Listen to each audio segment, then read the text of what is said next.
있고 또 처음 만난 사람이라고 자기는 생각할 수 있는데 엄마는 너 누구 알지? 인사 이러면 진짜 부담될 것 같아요, 선생님. 그렇죠. 이렇게 아이들이 생각하는 거는 어른하고는 정말 다른 차원에서 생각을 하고 있는 것 같아요. 네. 우리 지난번에 한번 화면으로 보여드렸었는데 이게 조그만 아이들이 손뜻 못 끼고 있는데 저는 왕따입니다. 어린아이 목소리로 나가는데 어떤 부모님은 이게 애들이 잘 안 어울리는 거를 왜 왕따라고 하느냐 이렇게 좀 말씀을 하신 분도 있었어요. 그러니까 저희가 그거를 왕따라고 얘기하는 게 아니라 사실은 그냥 애 입장에선 그렇게 애들 표현을 쓴다는 거죠. 요즘 네. 워낙 왕따가 만연화돼 있어서 아이들이 잘 못 어울리면 저는 왕따입니다 이렇게 표현을 해요. 네. 그래서 이처럼 이 어른들이 생각하는 정확한 어떠한 지식과 상황에 대한 파악 이거와 아이들이 느끼는 건 상당히 다른 거죠. 그렇죠. 예, 그래서 이처럼 아이들은 이 부모와 다르기 때문에 다른 면에서 스트레스를 받을 수 있기 때문에 늘 말씀드리지만 아이들의 스트레스를 이해할 때는 이 아이들의 생각, 아이들의 목소리를 잘 들어야 봐야 되는 게 되게 중요합니다. 그래요. 자, 이번에는요, 또래에 관련된 스트레스에 관해서 하나씩 또 짚어보도록 하겠습니다. 이번에도 저희가 또 차트를 준비해봤는데요.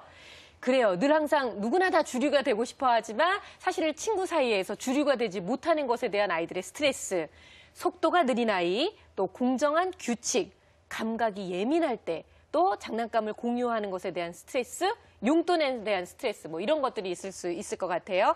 자, 이 중에서 저 정말 할 말 많습니다, 선생님. 네. 속도가 느린 아이. 참, 여러분 이렇게 빠른 엄마가 아주 느린 딸을 키우기 위해서 참 제가 답답하게 좀 살아온 인생이 있어요. 벌써 8년 동안 이 느릿느릿한 딸을 지켜보는 게 답답할 때가 많거든요. 근데 이게 뭐 어린이집을 가거나 유치원을 다니거나 학교를 다닐 때 이 부분에 대해서 굉장히 좀 이렇게 해명을 해야 될 때가 되게 많아요, 선생님. 그렇죠. 저희 아이가 좀 느려요, 선생님. 하지만 아이가 굉장히 장점을 많이 갖고 있습니다. 뭐 이런 얘기를 하는데 이럴 때마다 주변에서 많이 하는 얘기가 부모님께서 많이 가르쳐주지 않으셔서 그렇습니다. 그래서 아이가 자신감이 없어서 나서지를 못하는 겁니다. 이런 얘기를 좀 자주 들었어요. 억울할 거예요. 무지하게 억울할 억울해요. 거예요. 안 해준 거거든요, 선생님. 네. 그런데도 안 하는 건데. 네. 어떤가요, 선생님? 이거 정말 제가 잘못 생각하는 건지. 근데요, 저는 그런 생각을 해요. 느림의 미학. 정말 이게 느린 아이들이요. 때로는 굉장히 신중하고 조심스럽기 때문에 상황을 잘 파악하려고 하고 어느 단계에 올라갈 때까지는 속도가 느린데요. 어느 일정한 단계 한번 올라가고 나면 이해의 깊이가 굉장히 깊어요. 네. 이런 아이들이 있거든요. 근데 이 세상이 좀 문제예요, 세상이. 세상이 너무 빨라요. 그죠? 요즘엔 정말 우리는 광속인 거죠. 광속. 맞아요. 예. 그리고 특히 한국인들이 빨리 이거에 너무나 익숙해져 있어가지고요. 그러니까요. 이걸로 인해 우리가 또 잘 먹고 사는 면도 있는 것 같아요. 왜냐하면 이 컴퓨터가 빨리빨리 안 움직여. 우리는 벌써 우라통이 터지니까 이렇게 빨리 안 되는 거야. 이것 때문에 이게 아주 성능이 좋은 그런 이제 컴퓨터가 더 개발이 되고 우리나라가 이제 전 세계적으로 이런 부분에서는 아주 그 1위를 차지하고 있는 것 같습니다. 그런데 네. 문제는 이렇게 빨리 하는 걸로 인한 피해도 또 있어요. 특히 이제 이런 아이들, 네. 느린 아이들이요. 게을러 느린 것만은 아니거든요. 그렇죠. 네, 아이들이 게을릴 일이 뭐 있겠습니까? 어린 아이들이. 근데 어떤 아이들은 상황이 좀 파악이 돼서 자기가 개념이 생기고 안정감이 생기고 안전하다고 느껴야 움직이는 아이들이 네. 있어요. 근데 이때 이런 아이들은 좀 그 시간을 주면 돼요.